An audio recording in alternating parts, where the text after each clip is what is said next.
Dear students, today we will begin chapter 4 of class 11 business studies, that is business services. For a layman, services are essentially intangibles. Their purchase does not result in the ownership of anything physical. For example, you can only seek advice from the doctor, you cannot purchase him. Services are all those economic activities that are intangible and imply an interaction to be realized between the service provider and the consumer. Services are those separately identifiable, essentially intangible wants and not necessarily linked to the sale of a product or another service.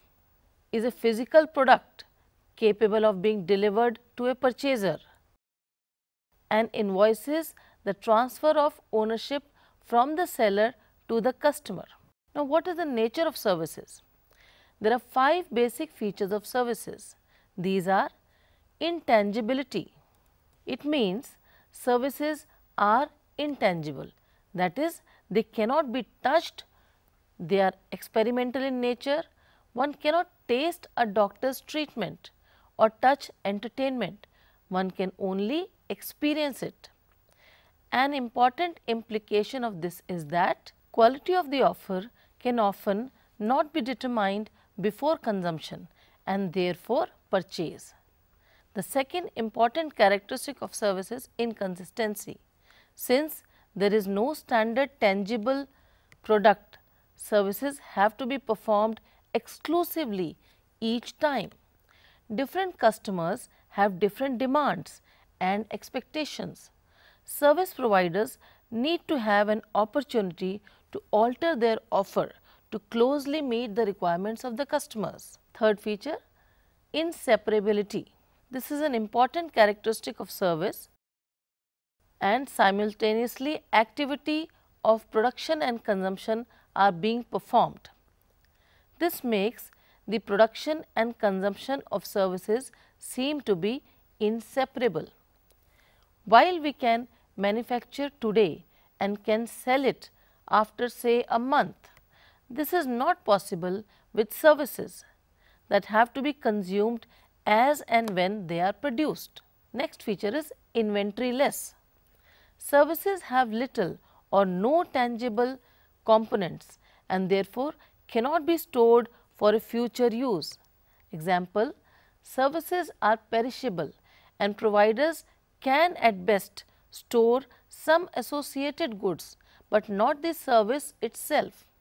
This means that the demand and supply needs to be managed as the service has to be performed as and when the customer asks for it. They cannot be performed earlier to be consumed at a later date.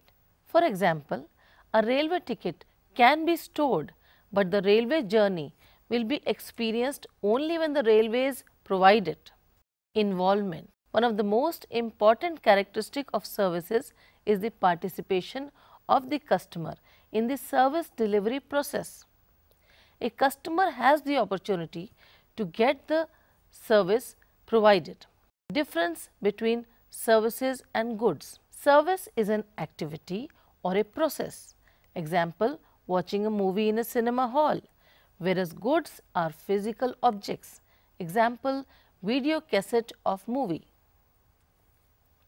Services are heterogeneous, but goods are homogeneous. Services are intangible, example, doctor treatment, whereas goods are tangible, example, medicine. Simultaneous production and consumption.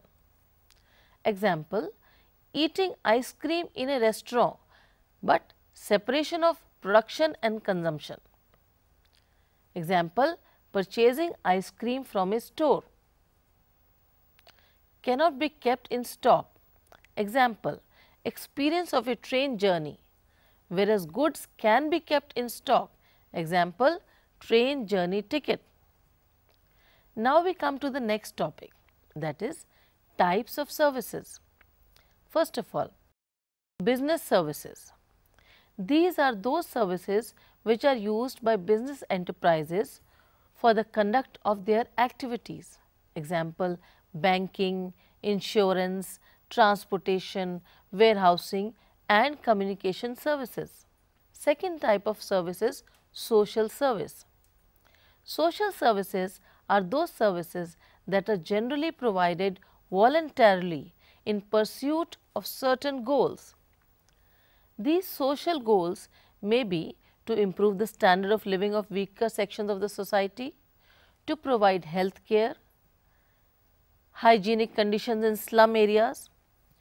These services are generally provided voluntarily, but for some consideration to cover their costs. For example, health care and education services provided by certain non-government organizations, NGOs and government agencies. Third type of services are personal services. These are those services which are experienced differently by different customers. These services are not consistent in nature. They will differ depending upon the service provider.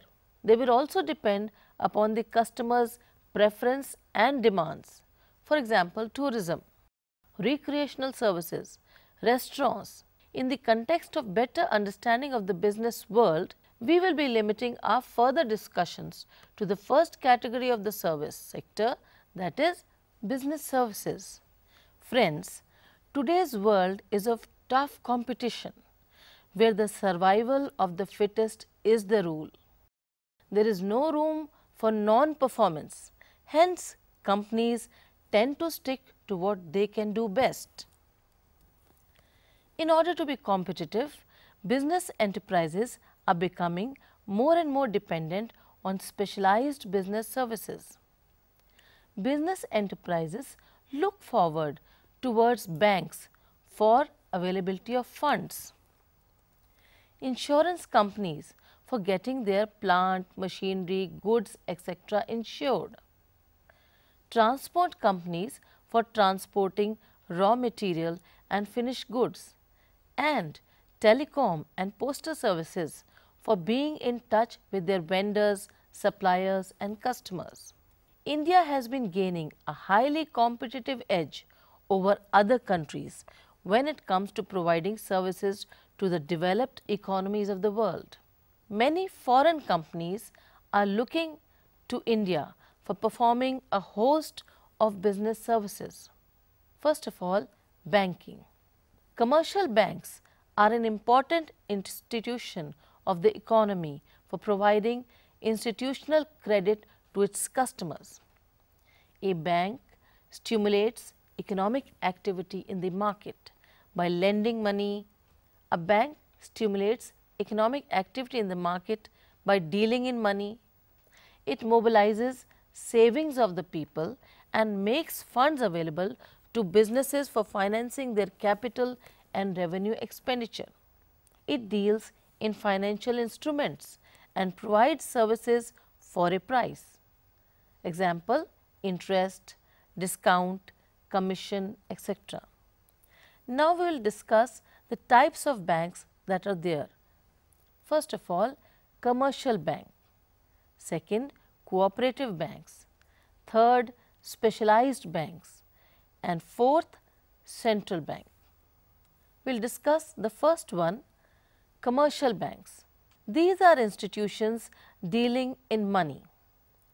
These are governed by Indian Banking Regulation Act 1949, and according to it, banking means accepting deposits of money from the public for the purpose of lending or investment. There are two types of commercial banks, public sector and private sector banks. Public sector banks are those in which the government has a majority stake, and they usually need to emphasize on social objectives than on profitability. Private sector banks are owned, managed and controlled by private promoters, and they are free to operate as per market forces. There are a number of public sector banks like SBI, PNB, IOB, etc. and other private banks represented by HDFC Bank, ICICI Bank, Kotak Mahindra Bank and Jammu and Kashmir Bank. Cooperative banks. Cooperative banks are governed by the provisions of the State Cooperative Societies Act and are meant essentially for providing cheap credit to their members. It is an important source of rural credit, example agricultural financing in India. Third, banks are specialized banks. Specialized banks are foreign exchange banks, industrial banks, development banks, import-export banks, catering to special needs of these unique activities. These banks provide financial aid to industries, heavy trunky projects and foreign trade. Last and the most important is the central bank. The central bank of any country supervises, controls and regulates the activities of all the commercial banks of that country.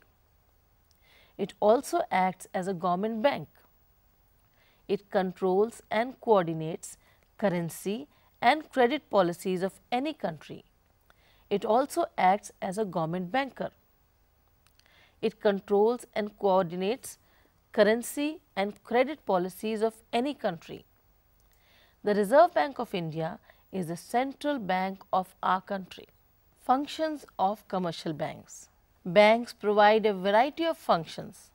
Some are basic or primary functions of a bank, while others are agency or general utility services in nature. First, acceptance of deposits. Deposits are the basis of the loan operations, since banks are both borrowers and lenders of money.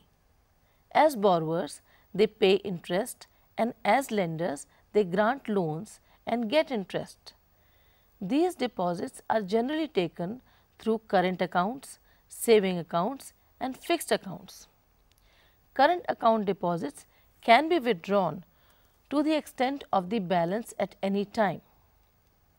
Banks pay rate of interest as decided by RBI on these deposits. Fixed accounts are term deposits with higher rate of interest compared to the saving accounts.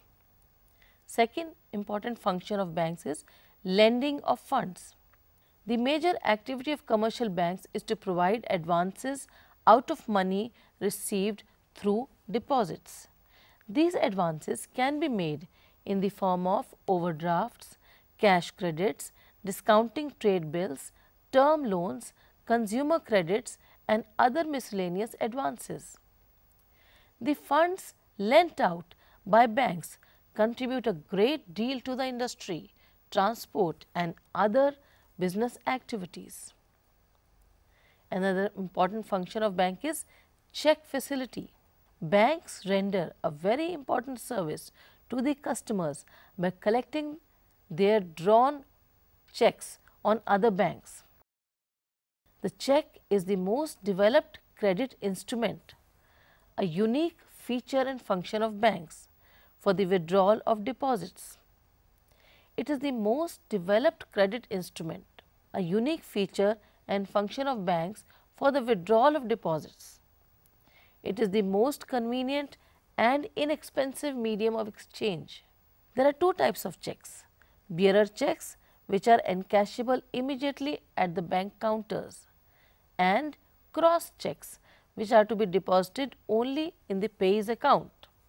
Third important function that bank does is remittance of funds.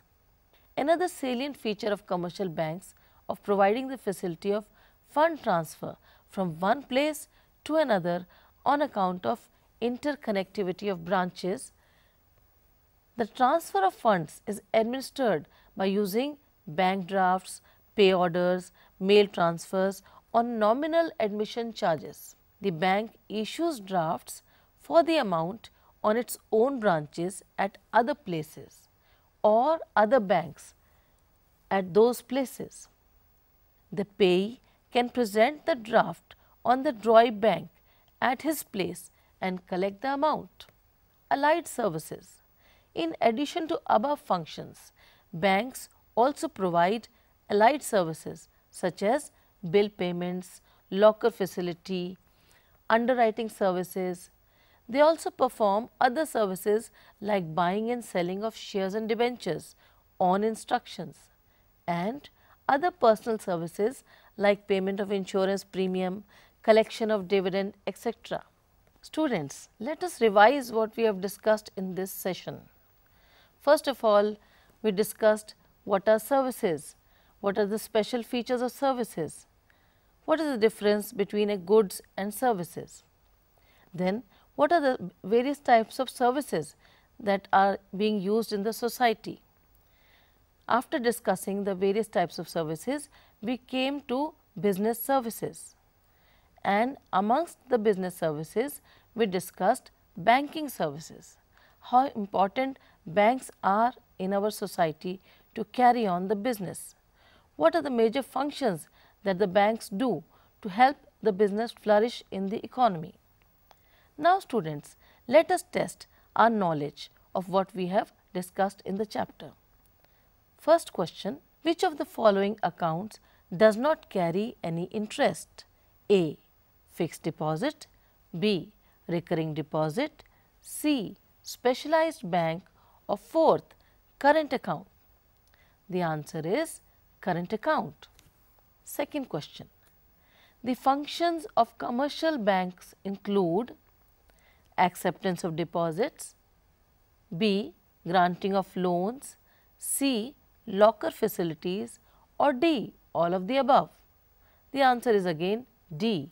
All of the above.